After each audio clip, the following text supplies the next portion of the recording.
Hello friends, कैसे हैं आप सब। आज की कहानी से शंकर श्रीनिवास की है। जमुनिया धार। एक दिन मैं अपने दालान पर बैठा हुआ लिख रहा था। सामने वाले रास्ते से कुछ स्त्रियां पीछे की तरफ जा रही थीं। उनके हाथों में टोकरी थी और सूखे पत्ते बुहारने के लिए झाड़ू थे। जब तक मैं उन्हें आवाज़ देता तब तक आम के पेड़ के नीचे खेल रहे बच्चे जोर से चिल्लाए। ये बच्चे हमें आगाह करने के लिए शोर मचा रहे थे कि सूखे पत्ते बुहारने वाली स्त्रियां आ रही हैं। ये बच्चे प्रायः इसी तरह शोर मचाकर आवाज़ देकर हमें उनके बारे में सूचित करते थे। कभी कभी यही बच्चे झूठ मूठ का शोर मचाकर हमें ठगते भी हैं।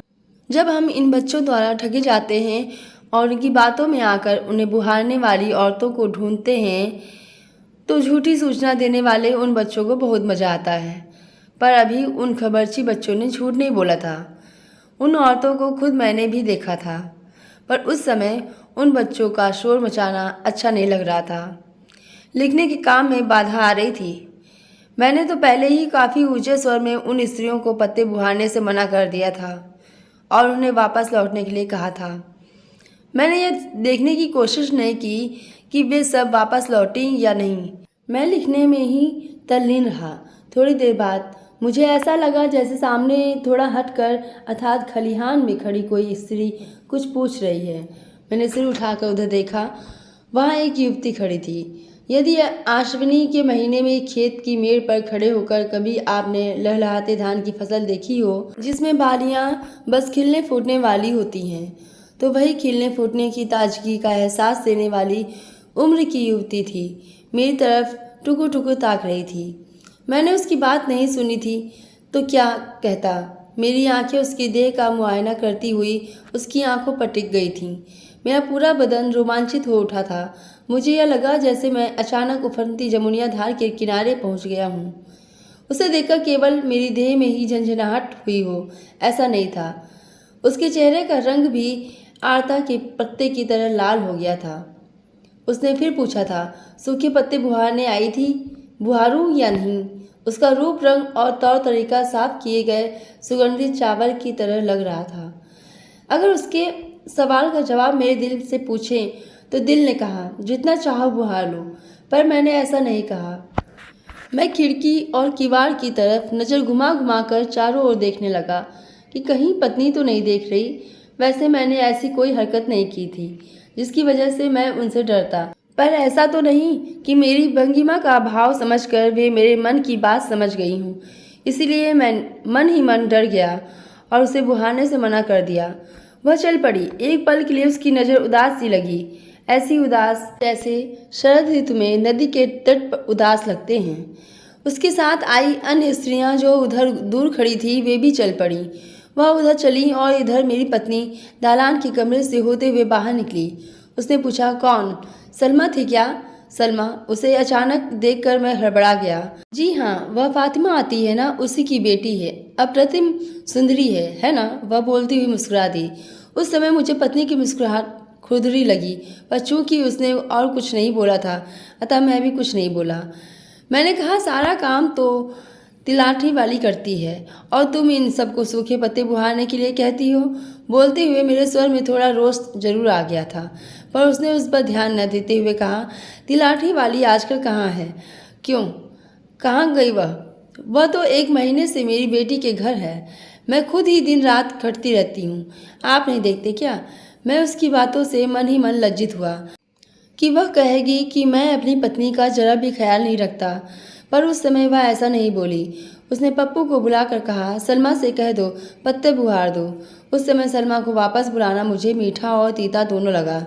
मीठा क्यों लगा यह तो लोग अच्छी तरह समझ सकते हैं, पर तीता इसलिए कि तब सलमा साफ साफ समझ जाती कि उसे मैंने नहीं, मेरी पत्नी ने वापस बुलाया है। कहना मुश्किल है कि मुझे खराब क्यों लगा, पर लगा जरूर। जब तक सलमा फिर मेरी बैठक तक आती मैं अपने कागज पत्तर समेट कर कमरे में आ गया।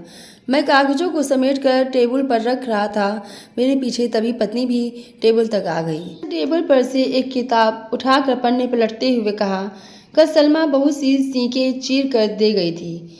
दादी ने कहा था ना कि वह सीख से मछली बनाना सिखा देगी, वही सीखना है। सलमा आजकल गांव की वृद्धाओं से बहुत पुराने समय से चली आ रही हस्तकलाएं सीख रही है। मुझे ये अच्छा लगता है और वह यह बात समझती है। यही समझते हुए शर्म से उसका चेहरा थोड़ा लाल हो गया था। होठों पर एक मुस्कुराहट फैल गई। उस समय मुस्कुराता हुआ पत्नी का लज्जावनत मुखमंडल मुझे अच्छा लगा था। मैंने उसके गाल छूकर प्यार किया। वह झिटक कर मुझसे दूर हट जाने की भंगिमा बनाते हुए हंसने लगी। इस प्रसंग के 3 दिन बाद की बात है। मैं घर पर ही था। दफ्तर में कोई छुट्टी थी। उस दिन मैं खाना खाकर अपने कमरे में किताब पढ़ते पढ़ते सो गया था। मेरी पत्नी ने कब अपना सारा काम निपटा लिया और कब खुद खा पीकर निश्चिंत हुई, मैं नहीं जान पाया। अचानक 2 स्त्रियों के मिले जुले स्वर में आ रही हंसी की आवाज़ से मेरी नींद खुल गई। मैं अनुमान लगाने लगा कि कौन हंस रही है। एक तो मेरी पत्नी थी, दूसरी आप भी कहकर वह दूसरी स्त्री हंसी। मैंने वह स्वर पहचान लिया। वह स्वर सलमा का था। दोनों आंगन में मंडप पर बैठी बातें कर रही थीं। सच कह रही हो, तुम्हारी आंखें देखकर तो कोई भी पुरुष डर जाएगा। यह कहकर पत्नी फिर हंसने लगी। जैसे कम पानी में तैरती मछली टॉप में फंसकर हड़बड़ा जाती है, वैसे ही मैं भी मन ही मन हड़बड़ा गया। ऐसा तो नहीं कि उस दिन मेरी पत्नी ने मेरी आंखों को देखकर कुछ अनुमान लगा लिया हो, या कोई स्त्री किसी दूसरी स्त्री की आंखों को देखकर उसे पुरुष की तरह ही जानने लगी है, या मेरी पत्नी मन ही मन कहीं सलमा से कोई ईर्ष्या तो नहीं करती। मेरे लिए यह सब समझना कठिन था, क्योंकि उसके मन की गांठों को खोलना आसान नहीं था। उसके बाद सलमा कह रही थी, मेरी शादी हुई ना, तभी से मेरी माँ भाई का सुख चैन छिन गया। यूँ कहिए कि मेरी माँ को दुखों ने घेर लिया। चूँकि मैंने उसकी पिछली बातें नहीं सुनी थी, इसलिए मैं उसकी इस बात का कोई अर्थ नहीं लगा सका, पर इतना जरूर समझ गया था कि सलमा मेरी पत्नी के परिहास की उपेक्षा कर आगे की अपनी बात कह रही थी। तुम्हारा भाई? पत्नी ने पूछा। वह अजमेर में ड्राइवरी करता है, सलमा बोली। क्या उसकी शादी नहीं हुई है? वह शादी कर ही नहीं रहा है। वह कहता है कि जब बहन के बारे में कुछ फैसला हो जाएगा, उसके बाद ही वह सोचेगा। तुम्हारी ससुराल से कोई नहीं आता?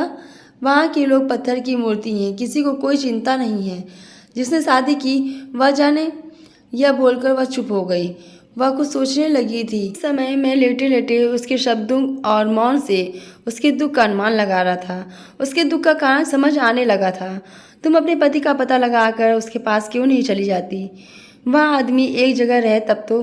कभी कोई उसे यहाँ देखता है तो कभी वहाँ, कभी दिल्ली तो कभी कलकत्ता। पतंगा है पतंगा। किसी पतंगे को देखिए, बहुत सुंदर लाल पीला, देखिएगा तो वह शौकीन लगेगा, मगर उसकी आदतें कोयले जैसी काली हैं। वह पत्नी को संभाल कर रखने वाला मर्द नहीं है। सलमा बोली। अब मैं उसके दुख का कारण समझ गया था। अगर ऐसी बात है तो दूसरा क्यों नहीं कर लेती? तुम लोगों में तो खुला कराकर दूसरी शादी होती है। मेरे पीहर में मेरी ही हम उम्र एक स्त्री थी। उसका नाम रेक्सोना था। उसका पति लापता हो गया था। खुला कर रेक्सोना की भी दूसरी शादी करा दी गई थी। मेरी पत्नी की बात पर वह थोड़ी सी देर चुप रही। ऐसा लग रहा था मानो चुप रहकर वह अपना गुस्सा हजम कर रही हो, मगर वह ऐसा नहीं कर पाई। वह गुस्से में बोली, मैं तो अल्लाह से यही दुआ करती हूँ कि वह दिन जल्दी ही आए जब मैं उसके जनाजे का नमाज अदा करूँ। मैं समझूंगी कि अल्लाह ने मुझे जन्नत दे दिया। सलमा की बातों से मेरी देह सिहर उठी। गुस्से में बोलकर भी वह शांत नहीं रह सकी। वह हिचक कर रोने लगी। मैं भी थोड़ा भावुक हो गया। मैं उठा और आकर दलान में बैठ गया। आज मुझे रह रहकर पत्नी पर गुस्सा आ रहा था कि वह इतना क्रेत कुरेत कर किसी की निजी बातें क्यों पूछती है। वह सलमा से बड़ी थी। उसे इस बात का ख्याल करते हुए भी बात करनी चाहिए। फिर मुझे स्त्रियों की मूल प्रवृत्ति ध्यान आई। मुझे ध्यान आया कि स्त्रियां स्त्रियों के सामने ज़्यादा खुलती हैं। आयु या संबंध की वर्जना कम ही होती है। वे उम्र व संबंध में पहले स्त्री होती हैं। पुरुष की प्रवृत्ति प्रायः इसके विपरीत होती है। वे अपने हम उम्र या अन्य पुरुष के सामने इतनी जल्दी की नहीं खुलते। कारण होता है उनका अहमु। यह अहम उन्हें खुलने नहीं देता। उस समय स्त्री की यह प्रकृति मुझे अच्छी लगी। मैं काफ़ी देर तक यही सब सोचता रहा। उसके बाद से पत्नी कई दिन सलमा के बारे में बातें करती रही। पहले तो मैंने उसमें कोई रुचि नहीं दिखाई, फिर बाद में मैं भी खुलने लगा। सलमा मेरे घर अक्सर आती थी। मैं उसे देखता, वह मुझे देखती, बस। बात करने का तो प्रश्न ही नहीं। पर हम पति पत्नी की बातों में अब उसकी बातें भी शामिल हो गई थी।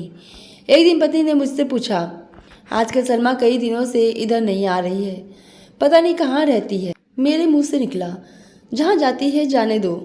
मैंने कहने को तो कह दिया, पर अंदर ही अंदर उत्सुकता जगी। आखिर वह गई कहाँ? पर मैं भी चुप रहा, वह भी चुप रही। एक दिन की बात है, मैं कहीं से घर लौट रहा था, तब शाम नहीं हुई थी। हाँ, दिन ढल गया था।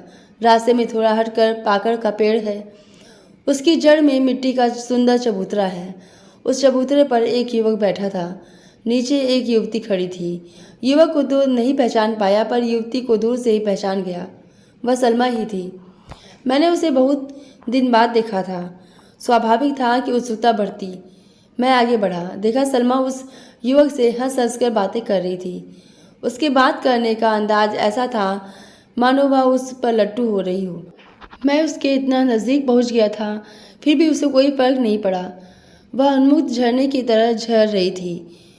हो शहजादी अपने मर्द की पिटाई के बारे में सुनने के बाद भी हंस रही है, शर्म नहीं आती है। वह कुछ और बोला जो मैं सुन नहीं पाया। उसकी मुख मुद्रा देखकर मुझे लगा जैसे वह मजाक कर रहा हो। वह मेरा कोई नहीं है, अब मैं खुला करा कर दूसरी शादी कर लूँगी। इस बार वह गंभीर होकर बोली थी। पक्का? युवक बोला था। हाँ पक्का, सलमा बोली। इस बार वह युवक कुछ भुनभुना कर बोला जो मैं समझ नहीं पाया। फिर तो दोनों ठहाके लगाकर हंसने लगे। मुझे उन दोनों का ठहाका अच्छा नहीं लगा। मैं समझ गया कि इस लड़की ने अपना यार खोज दिया है। यह दृश्य मेरी आंखों के सामने कई दिनों तक नाचता रहा। मैंने पत्नी को यह बात बताई। वह कुछ नहीं बोली, पर उसके चेहरे से लगा जैसे कहीं खो गई है। काफ़ी दिन हो गए थे। उस युवक से हंसी ठट्ठा प्रकरण के बाद से सलमा दिखाई नहीं दे रही थी। मैंने समझा कि कहीं चली गई होगी। मेरी पत्नी की अब उसमें कोई रुचि नहीं रह गई थी। अब मुझे सलमा के बारे में पत्नी से कुछ पूछना उचित नहीं लगा। एक दिन की बात है, मैं उसके घर के पास से गुजर रहा था। सहसा मेरी नज़र घर के बाहर चबूतरे पर बैठी सलमा पर गई। शुरू में मैं उसे पहचान नहीं पाया। उसकी देह दशा अजीब हो गई थी। उसे देखकर ऐसा लगा जैसे किसी आंधी तूफान ने किसी फसल को तहस नहस कर दिया हो। उसकी शक्ल ऐसी ही लग रही थी। उसकी आंखें इतनी अंदर धंस गई थीं जैसे जमुनिया धार मर जाने पर होता है। मुझे विचित्र सा अनुभव हुआ। वहाँ उसकी चाची भी बैठी थी। वे सब गुमसुम बैठी थी। इसे क्या हुआ है? मैंने उसकी चाची से पूछा। 4 साल से मेहमान बाहर रहता था, कभी उसने इसकी खोज खबर नहीं ली। कब कहाँ रहता था कोई नहीं जानता था। 1 सप्ताह हो गया अपने भाई के पास रहने लगा था। रात सोने के लिए वहाँ जा रहा था, तभी सांप ने डस लिया। वह बच नहीं पाया। उसकी चाची बोली। कैसे पता लगा? सवेरे सत्तार का बेटा आया, उसने अपनी आंखों से देखा है। हाँ, ऐसी बातें झूठी होती हैं क्या? वह वहाँ से मिट्टी चढ़ाकर लौटा है, चाची बोली। मैंने फिर सलमा की ओर देखा। उस समय वह मेरी तरफ ही देख रही थी। मुझसे नजर मिलाते उसकी आंखों से गंगा जमुना बरसने लगी। मैंने उससे कुछ नहीं कहा। मैं सोच ही नहीं पाया कि क्या कहूँ। मैं घर आया तो पत्नी से बोला, जानती हो सलमा का पति मर गया। कैसे? उसने अकचकाते हुए पूछा। सांप ने काट लिया। ओह! सलमा को उस पति से कोई सुख भी नहीं मिला। बोलती हुई पत्नी द्रवित हो उठी। उसकी आंखें छलछला उठी थीं।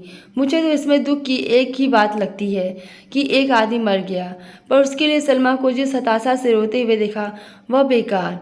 उसे ऐसे पति से मुक्ति मिली। वह खुला करना चाहती थी। अब वह झंझट भी नहीं रहा। मेरी बात सुन पत्नी सिर उठाकर मेरी ओर देखती हुई बोली, ऐसे मत बोलिए। पति तो अभी भी उसी का था। वह नहीं रोएगी तो कौन रोएगा? और दूसरी शादी करना दूसरी बात है। बोलते बोलते वह भावुक हो गई। मैं चुप हो गया। मैं सोचने लगा, मेरी पत्नी और सलमा एक दूसरे से भिन्न रीति रिवाजों वाली हैं।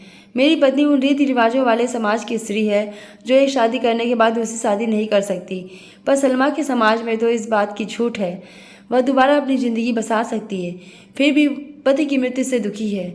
मेरी पत्नी उस पीड़ा के मर्म को समझ रही थी, इसलिए वह घटना सुनकर भावुक हो गई। मैं सोचने लगा कि दोनों भिन्न रीति रिवाजों की होती हुई भी एक ही समाज की हैं। दोनों की सामाजिक संवेदना एक ही है। सबसे बड़ी बात यह है कि दोनों स्त्री हैं। मेरे मन में सलमा के प्रति कई विचार आए। कई बातें याद आ रही थीं। पाकड़ के पेड़ के नीचे चबूतरे पर उस युवक से बात करने वाली बात भी याद आई। पत्नी से इस घटना के बारे में उस दिन भी कहा था। वह बोली, हाँ, सलमा ने बताया था। वह उसकी चचेरी बहन का पति था। जिस समय दोनों बातें कर रहे थे उन्होंने आपको नहीं देखा था। बाद में देखा तो लजा गई थी। वह कह रही थी कि कहीं उस हंसी ठट्ठा को आप सच ना समझ बैठे हों। हंसी ठट्ठा में पति के बारे में ऐसे बोलेगी, सो उसे गुस्सा था। गुस्से में लोग ऐसे बोलते हैं और फिर रोएगी। मेरी इस बात पर मानो पत्नी के चेहरे का रंग बदल गया। वह बोली, आप औरत नहीं है ना, आप उसका दुख क्या जानेंगे। मैं सन्न रह गया।